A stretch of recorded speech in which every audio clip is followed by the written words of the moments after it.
In the past few years, there has been an evident decrease of the circulation and reading of newspapers across the country.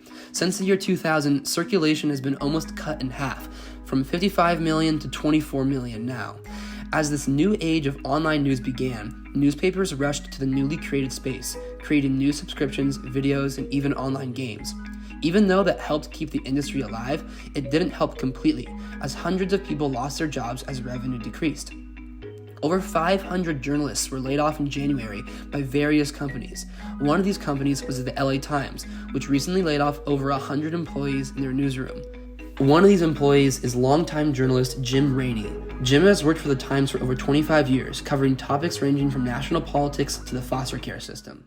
In print, pre-internet, we had a near monopoly on information and on advertising. And when you have a monopoly on advertising, what does that mean? It means you make a buttload of money, is I think is the technical term. And a single page of advertising would be $75,000 for one page. And there were hundreds of pages. The advertising product online completely kicks the ass of print, like print.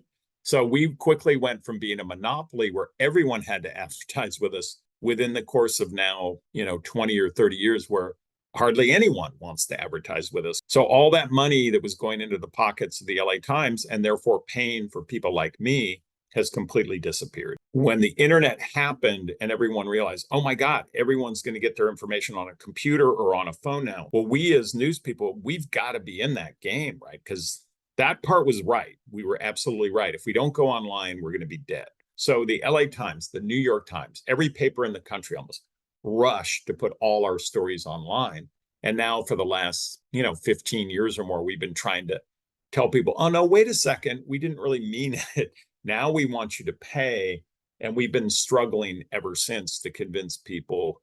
But for a lot of people, it's like, F it, I'm gonna get it on the internet. So yeah, there you go. That's a nutshell of how we screwed ourselves. We have been losing money. We've been losing, the estimates are somewhere between 40 and $50 million a year. The main way, unfortunately, in most companies, the biggest cost by far is personnel, is employees, is journalists in this case. And this year, just now, you probably saw or read 115 people, which for us, since we had about 500 people, or maybe less, 115 is a big hit. So we're right in the midst of this really sad, unfortunate downturn in our business. I think what we need to do is something we've talked about doing for years, but we need to refocus, which is cover California really, really well. I mean, we need to always be the best and the first. So when something big happens in California, you hopefully are reading about it because of the LA Times. If we focus intently on California with all the money and power